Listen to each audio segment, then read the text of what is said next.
Welcome to Le Mans. Starting off the race in position 2, setting a pretty good qualifying lap of a 4 minutes and 5 seconds. Obviously there's a lot of room of improvement, but we already have our excuses ready. As you can see in my demeanor, my eyes are rather red, and that is because they're sore. I'm suffering from hay fever, and in my infinite wisdom, because they're itchy, I itched them and I've itched them and I've itched them. So yeah, my eyes are a little bit streamy and a little bit sore. No problem. I'm not too worried about going back a place or two as long as we still have a fighting chance of podium position. Sometimes it's easier to surrender early on and let the Ferrari go, as we have done now. Again, method in the madness, and that being the Ferrari's a little bit sketchy there.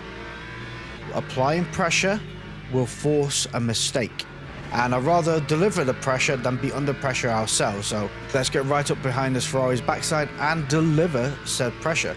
A lot of people got to remember we're only at the start of lap 1 of roughly about 5 to 6 laps of this race. It's 20 minutes in length. So fighting this early on is really detrimental. You know, we want to be catching up to position 1, working together and getting our foot down. So we're going to be right up behind the Ferrari, but looking to make a move to a degree, but not going for that move. I don't want to lose too much time away from that BMW. Not only that, there is another twitch from the Ferrari, so that car is right on the edge. So applying that pressure, making them go a little bit beyond what the car or themselves is capable of doing, may in turn make them have an accident or make a mistake, you know, and that is what we need. Not only that, I'm fully aware that this Lexus is not the fastest in a straight line. And the difference between the 5th and 6th gear, the gap between the ratios, you can fit a whole other gearbox in between that. You know, it really is quite the leap from 5th to 6th. So, you know, that's what probably slows the Lexus down ever so slightly. Otherwise, it's pretty stable, unless you choose something pretty janky, and that will be in the next video and show you how janky of a move I managed to make and pretty much destroyed the race. More on that later in the video, but as we're heading over to our first right-handed corner, can be very sketchy, especially when you're on cold tires. Right now, we've gone down 2 straights. These tires are not warm. They have very little temperature in them. You see the Ferrari again having a moment. Ourselves being far more cautious coming out of that corner, making sure we don't slip those wheels, because this car will spin around. And leading on from that is why I am now back to a good driver, not a trusted driver, because I had a couple of accidents. And some of them were my fault, or well, pretty much all of them were my fault. And this is why we are now down to good driver, because I hit the barrier. Yeah, honestly, I don't really like that idea of things. Don't get me wrong, trusted driver, yes, if you're not having contact with other vehicles. I didn't have a contact with another car. I span on this corner here, met the wall at an alarming rate and quite an unforgiving rate, damaged the car, only the front bumper, span around and then damaged the rear bumper. Yeah, the game said, you know what, you're dangerous. And I would understand that if I had contact with other vehicles, but I didn't, and it's kind of unfair to lose your trusted badge and that, but I don't know, everybody's opinion is different, so let me know what you think. What is going to happen though in a moment is this Ferrari up in front is just going to push it that little bit too hard. And I'm not applying pressure at the moment. You can see I'm 0.7 seconds away from them, but a little bit of flick on the steering was all that was needed to secure ourselves into position 2. And almost collecting a penalty because I'm too distracted by them crashing and not paying enough attention to the road. BMW at the moment is only 1.7 seconds away, which is not a lot of time, especially at a track that takes 4 minutes to get around. Absolutely ideal. The only issue is I know on a run that BMW will leave us behind. In the corners, I think we start catching up slightly. They're set at 4:10. We're set at 4:12. 2 seconds off them. Not ideal, but not the worst thing in the world. I mean, the problem at the moment is our lap times are 4:07s. Now, we set a qualifier of a 4:05. So it is possible. Just need to give it that little bit more edge, a little bit more confidence in ourselves and the car, and we'll be in that 4:05 mark. But while it looks gravy at the moment, ourselves secured in position 2 on lap 4, BMW is 5.3 seconds away ahead. There is a sneaker coming up behind us in position 3, that BMW 2 seconds away, and they have been chipping away lap after lap at that time. And it really starts to rear its ugly head because now there's 0.9 seconds away. We are setting pretty good times, or 406.1. And we're not eking away from that BMW up in front. But the tiniest little mistakes I make here and there, that as you can see I'm 2 tenths down this lap, is closing that door from the car behind. They're bringing it home. Not only that, they're so much quicker in a straight line.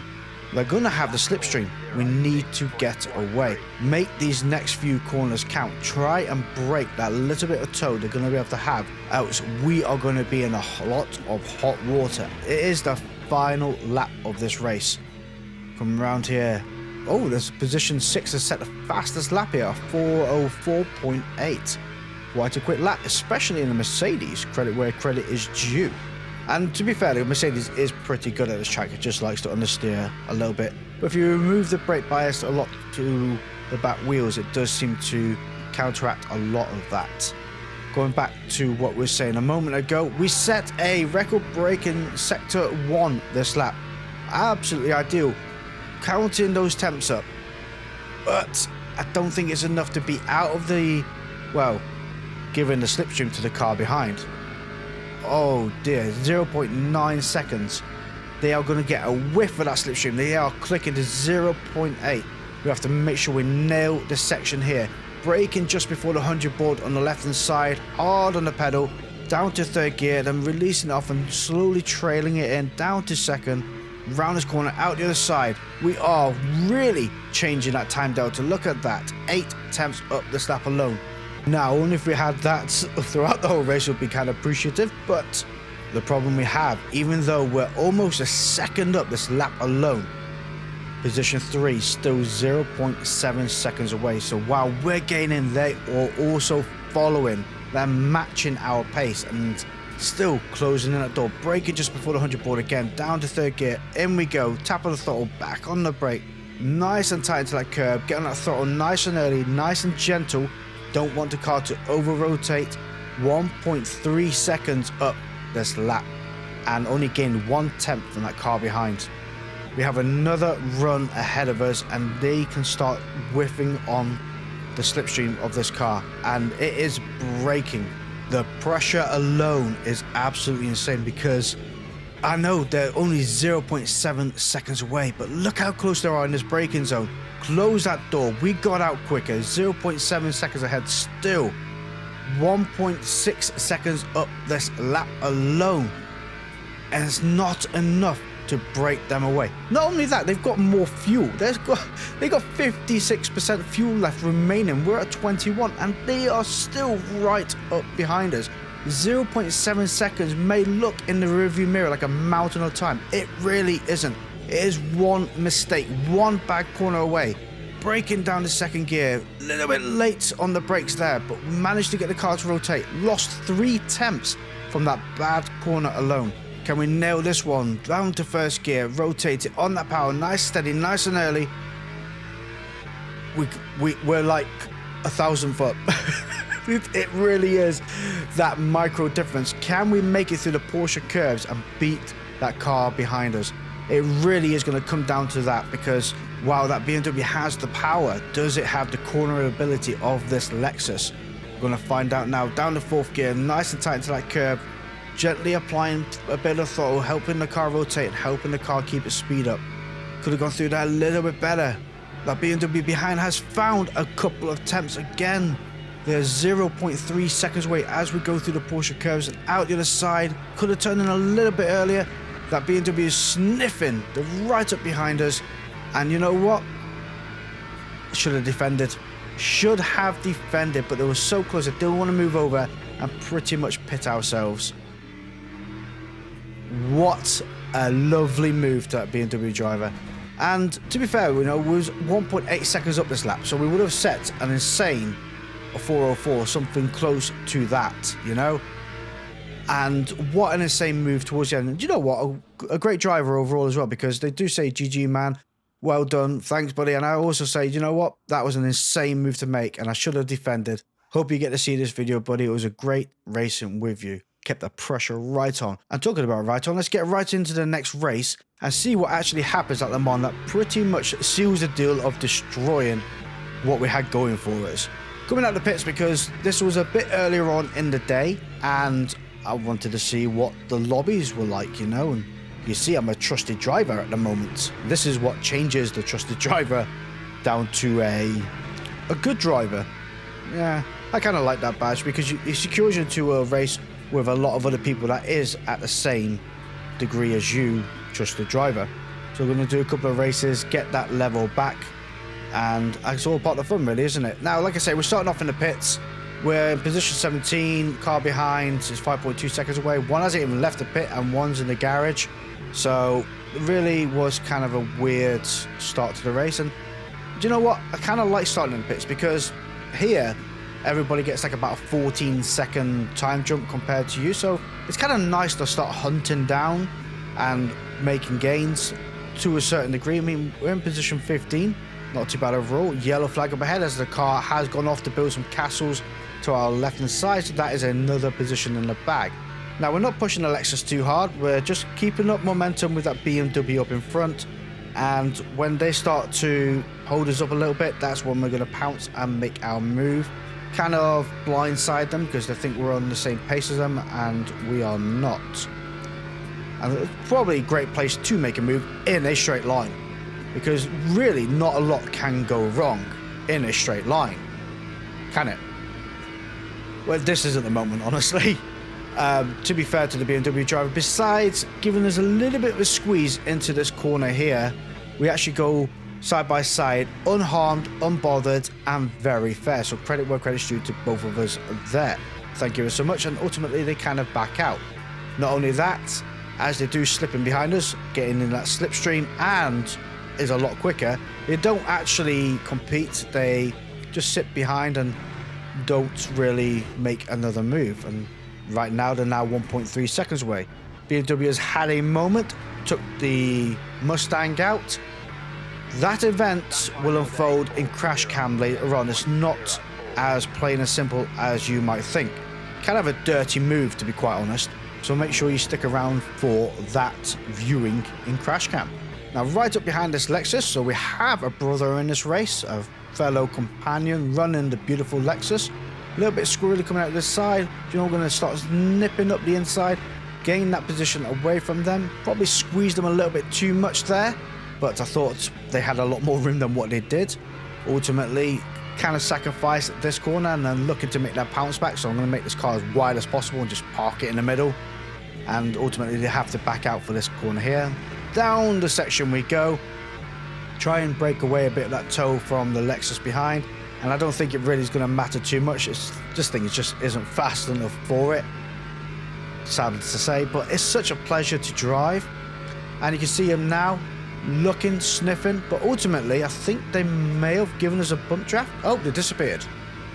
Where did they go? Okay. Well, that's different. I've never seen someone just disappear mid-race. You see the confusion on my face there, trying to figure out what has happened. Oh, there they are. They pop back in. And the joy back in my face is where they pop back in and ultimately didn't pop back in and destroy us is much appreciative.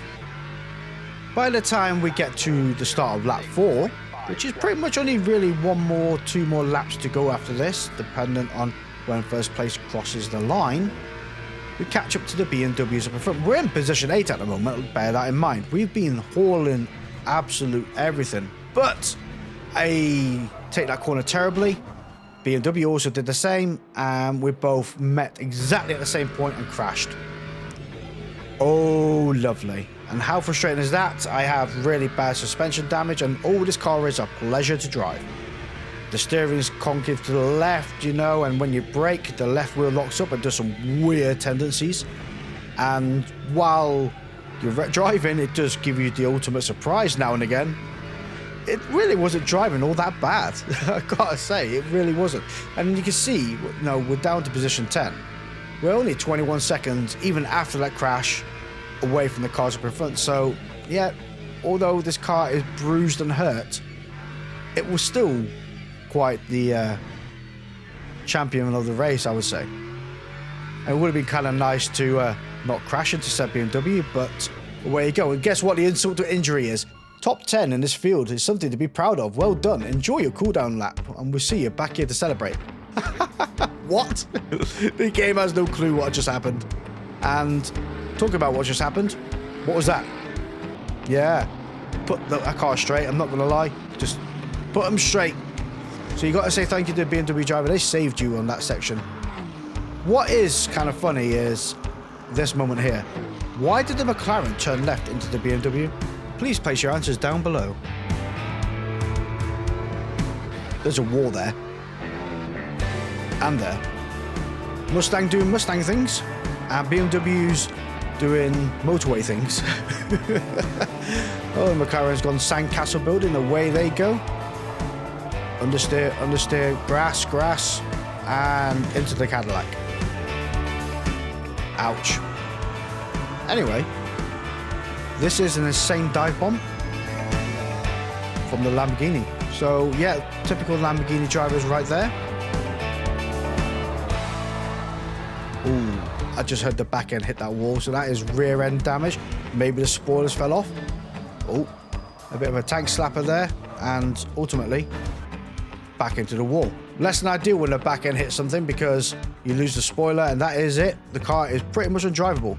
Kind of like what's going on there, but they still have their spoiler. Race 2, on the other hand, is a lot more dramatic. The McLaren decides it's a good place to park in the middle of turn 2 and ultimately gets spun around. No harm, no foul to a lot of other drivers. What's going on here is this driver is bullying the car to the left and keeping them wide. The car to the left is less than satisfied about said bullying and turns in when there's a car there. It's not the best thing to do, but you can see the flash in the lights and the distaste of that situation. Now, each to their own. Some like it, some like being bullied, some don't. You know, is it dirty move? You know, it's down to interpretation. But what isn't very good is massively outbraking yourself and almost destroying that BMW. There was an aim for that situation, and they did aim at that situation. Crazily enough, though, the BMW decides to take themselves out by forgetting to slow down and turn. Oh, they do the ultimate rejoin, though. Just launches it back on track. Nearly takes that Porsche out, and this Porsche had no idea where to go. Yep. Super duper rejoin. Credit where credit is due.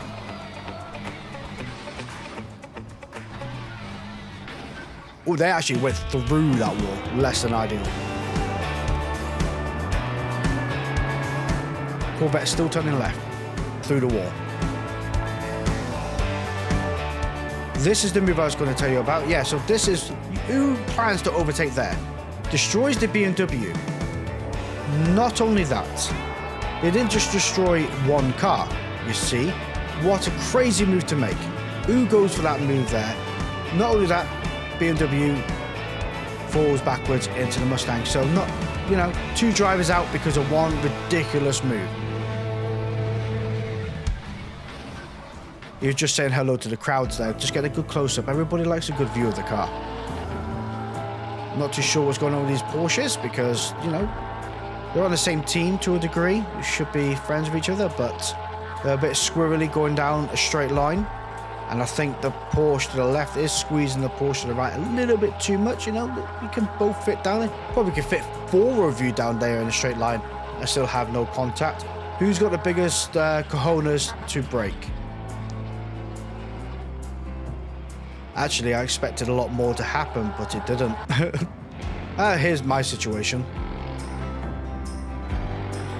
Yeah, I shouldn't have rode that curb on the inside because that's what upset the car. And sorry to the BMW driver, I smashed the wheel off. Less than ideal. Okay, that is very close to a bumper. Ooh, that Porsche. Whose fault do you think that is? Because the Porsche did squeeze, but this car didn't back out enough. Porsche is not happy with said situation. Their car is still alive. So, you know what? You ain't leaving, bud. Just spin them for really facing the wrong direction. This car is toast. Yeah. Kind of a situation there.